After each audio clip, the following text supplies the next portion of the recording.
ওই যে ন্যারেটিভ নিয়ে আসে ৭১ তুমি রাজাকার, তুমি আলবদর, তুমি আশামস, যাদের সাথে সংসার আজকে তারা রাজাকার, আবার যাদের সাথে সংসার ভেঙে গেল তারা হচ্ছে এই সেই, এই ট্যাগিং ফ্রেমিং দিয়ে অর্থনৈতিক একটা বন্দোবস্তের হাব তৈরি করছে একটা নির্ধারিত গোষ্ঠী। এই গোষ্ঠীর এই হাবটাকে যতদিন পর্যন্ত ভাঙা না যাবে এই দেশের মধ্যে অস্থিরতা কখনোই কমবে না। এই জিনিসটা এখন আমাদেরকে রিথিঙ্ক করার একটা মোক্ষম সময় আসছে। বলতে হচ্ছে সামষ্টিক অবস্থা চিত্রে বাংলাদেশের এই সিনারিওটা দেখার পরে এই জায়গায় আমাদেরকে ঐক্যমত হওয়া দরকার, চিন্তা করা দরকার একটা জাতি আসলে কিভাবে এগিয়ে যায়। এইটা যদি আমরা মাথার ভিতরে না আনতে পারি তাহলে কখনোই এই কনসেপশনটা আমাদের মধ্যে গ্রো আপ করবে না। একটা জাতি কখনো তার মানে ব্যাক হিস্ট্রি নিয়ে বিভাজনের রাজনীতি করে ট্যাগিং দিয়ে ফ্রেমিং দিয়ে আলাদা করে একটা জাতি কখনোই অগ্রসর হতে পারে না। জাতিকে তার সঠিক ইতিহাস চর্চা করতে হয়, জাতিকে তার ভবিষ্যৎ বিনির্মাণের জন্য স্বপ্নকল্প অঙ্কন করতে হয়। আমি মালয়েশিয়া, চায়না এই জায়গাগুলোতে গিয়েছি, পৃথিবীর অনেক দেশের মানুষের সাথে আমার সরাসরি কথা হয়েছে ডেভেলপমেন্ট ওয়ার্ক তারা কিভাবে করে, অনেক এম্বাসির সাথে তাদের ডেভেলপমেন্টগুলো কিভাবে হয়েছে সেই জিনিসগুলো নিয়ে যখন আমি কথা বলেছি আমি অবাক হয়েছি। একই অবস্থা ছিল তো জার্মানিতে নাৎসি বাহিনী যে ঘটনাগুলো ঘটিয়েছে প্রথম দ্বিতীয় বিশ্বযুদ্ধ, তারা যেভাবে মানুষকে নিজেরা বিপর্যস্ত হয়েছে তাদের দেশকে বিপর্যস্ত করেছে। জার্মানিতে এরকম ছিল না। যখন জার্মানির প্রথম চ্যান্সেলর ছিল বিসমার্কের নেতৃত্বে শততা বিভক্ত জার্মানি, তখন তো তারা অর্থনৈতিকভাবে শক্তিশালী একটা জার্মানিতে রূপান্তর হয়েছিল 19 শতকের একেবারেই গোড়ার দিকে। কিন্তু সেই জার্মানিটা অর্থনৈতিকভাবে ভঙ্গুর করে দেওয়া হয়েছে তাদের উচ্চাভিলাষিতার কারণে।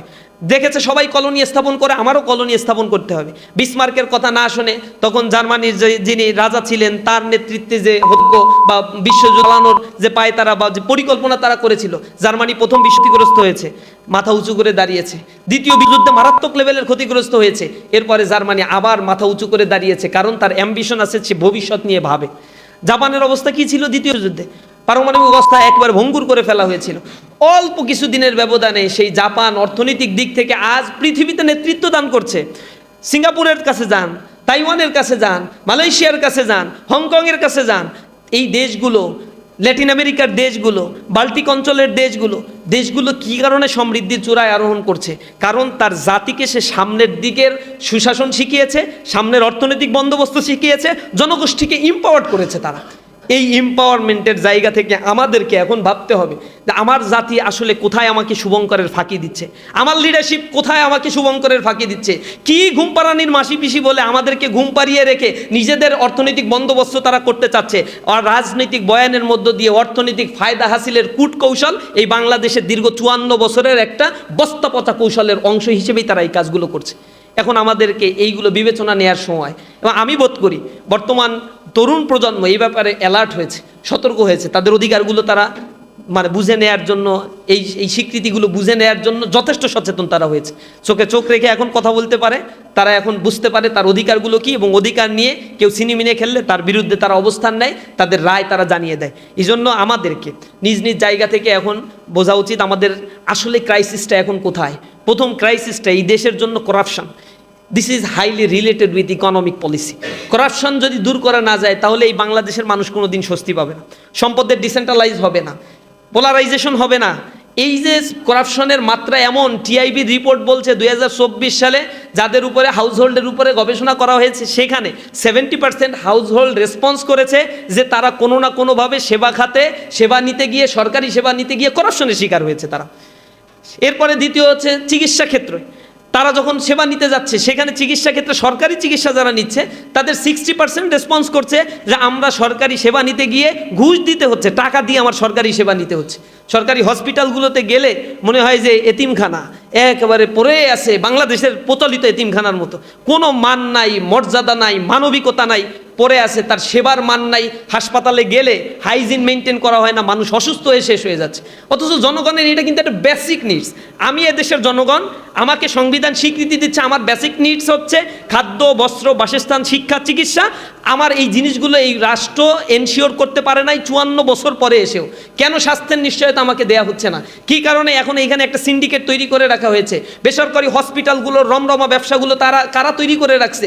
কী কারণে সরকারি হসপিটালগুলোকে ইনভেস্টমেন্ট করে সেখানে সার্ভেলেন্সের আওতায় নিয়ে আসা হচ্ছে না? কী কারণে এগুলোকে দিয়ে কোটি কোটি টাকা দুর্নীতির একটা আখড়ায় পরিণত করা হচ্ছে?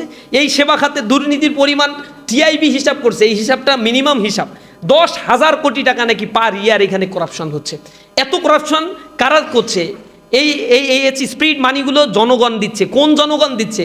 এগুলো তো ডিসি এসপিরা দেয় না, এগুলো সমাজের উচ্চবিত্তরা দেয় না, কারণ উচ্চবিত্তরা বেসরকারি হসপিটালগুলোতে সেবা নেয়। তার মানে এই করাপশনের সাথে জড়িত হচ্ছে সরকারি কর্মকর্তারা, আর যাদের কাছ থেকে করাপশন করা হচ্ছে এগুলো সমাজের অর্থনৈতিক দিক থেকে যারা সাপ্রেসড হয়, অর্থনৈতিক দিক থেকে যারা মিডিল ক্লাসে অবস্থান করে, এই মানুষগুলো তাদের ন্যূনতম স্বাস্থ্যসেবাগুলো পায় না। তাহলে আমার জনগণের স্বাধীনতার কতটুকু স্বাদ আমি এখানে পাচ্ছি? করাপশন তো আমাকে সব ধ্বংস করে ফেলছে। এরপরে আমার মাদক একটা বড় রিজনেবল একটা কজ হয়ে দাঁড়িয়েছে। যে পরিমাণে মাদক এই অঞ্চলে ঢুকছে, কোটি কোটি মাদক, ভয়ঙ্কর মাদক আইস ঢুকছে, ইউনিভার্সিটিগুলোর জায়গা, আশেপাশের জায়গাগুলো মাদকের অভয়ারণ্যে পরিণত হয়েছে। আমার ইউনিভার্সিটিতে পড়াকালীন সময় আমরা জানতাম যে একটা টিম আছে ইউনিভার্সিটিতে, এ হচ্ছে মাদকের ব্যবসার সাথে জড়িত, এগুলো ওই কাজই করে, এবং এগুলো হচ্ছে আমাদের ক্যাফেটেরিয়া বা ইসের পাশে এগুলো বসে থাকবে, এগুলার একটা কমিউনিটি আছে। মানে এটা জানা ওপেন সিক্রেট, বিশ্ববিদ্যালয়ের প্রশাসন জানে কিন্তু কোনো ব্যবস্থা নেবে না তারা। এই সিন্ডিকেটটা তারা লালন পালন করে। বিশ্ববিদ্যালয়ের প্রশাসন যেমন লালন পালন করে, এর ভিতরে তার একটা গোষ্ঠী আছেই। এটা আপনারা দেখছেন যখন মাদক উচ্ছেদ অভিযান চালানো হয় তখন কি পরিমাণে আতে ঘা লাগছে। কারণ হচ্ছে এখান থেকে উচ্ছেদ করে দিলে তো আর মাদক ব্যবসা বন্ধ হবে না, সরকার ব্যবস্থা না নিলে। একটু দূর থেকে তাদের কিনে নিয়ে আসতে হবে, এইটাই হচ্ছে তাদের গাত্রদাহের সমস্যা। যে এত দূর থেকে কিনে নিয়ে এসে মাদক সেবন করা, এটা একটা মানে মানবাধিকার লঙ্ঘন। এই মানবাধিকার লঙ্ঘন নিয়ে এখন আন্দোলন করতেছে। মাদক একটা জাতিকে শেষ করে দেয়, একটা সমাজ, একটা পরিবারকে শেষ করে দিচ্ছে, কিন্তু মাদকের বিরুদ্ধে প্রতিবাদ করতে গেলে প্রতিরোধের মুখোমুখি হতে হয়। এটা হচ্ছে লজ্জাস্কর একটা সোসাইটিতে আমরা এখন পর্যন্ত আছি। এই সমাজের বড় প্রবলেমটা হচ্ছে ইকোনমিক ডিসেন্ট্রালাইজেশন নাই, ইকোনমিক্যালি ইয়াং জেনারেশনকে এম্পাওয়ার্ড করা হয় না।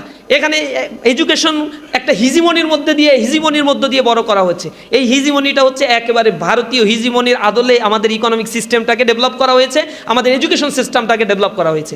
যদি আমার এডুকেশন সিস্টেম কারিগরি শিক্ষার মাধ্যমে তৈরি করা সম্ভব হতো, তাহলে আমার যুবশ্রেণী তো বেকার থাকার কথা না। ডেমোগ্রাফিক ডিভিডেন্ড সুবিধা যখন আমি পেয়েছি 2006 সাল থেকে 30 সালে শেষ হয়ে যাবে, এরপরে যদি কান্নাকাটিও করেন তাহলে একটা দেশের জন্য আর এই অর্থনীতি রিকনস্ট্রাকশন করা সম্ভব না। কারণ 2030 সালের পর থেকে গ্রাজুয়ালি এটা ডিক্লাইন হতে থাকবে। এই ডিক্লাইনটা এমন পর্যায়ে যাবে সেখানে বৃদ্ধ মানুষের পরিমাণ বাড়বে, তার মানে ডিপেন্ডেন্সি পিপলের পরিমাণ বাড়বে। রাষ্ট্র তো ডিপেন্ডেন্সি ভাতা দেয় না, তাহলে ডিপেন্ডেন্সি পিপলের পরিমাণ বাড়লে ওয়ার্কিং পিপলের উপরে এক্সট্রা প্রেশার তৈরি হবে। এই এক্সট্রা প্রেশারগুলো হচ্ছে আনএমপ্লয়েড ক্রিয়েট করবে, সাথে সাথে আমাদের মধ্যে মানসিক অস্বস্তি তৈরি করে, আবার হচ্ছে মানে ইকোনমিকে আবার গ্রাজুয়ালি ডাউনওয়ার্ড স্লোপিংয়ের দিকে নিয়ে যায়। মানে আপনার ডিপেন্ডেন্সি পিপলের পরিমাণ বাড়লে আপনার ইনকাম একা, কিন্তু আপনার উপর ডিপেন্ডেন্স আছে 4 জন, তখন আপনি আপনার ইনকাম দিয়ে এই 4 জনকে সার্ভাইভ করতে গেলে আপনি আপনার বেসিক নিডস ফিল আপ করতে পারবেন না, পরের জেনারেশনের জন্য কোনো কিছু মানে আপনি সেভিংস করেও যেতে পারবেন না। অর্থনীতি গ্র্যাজুয়ালি এখানে ডিক্লাইন হতে থাকে এবং অ্যানার্কি সিচুয়েশন তৈরি হয় সোসাইটির মধ্যে।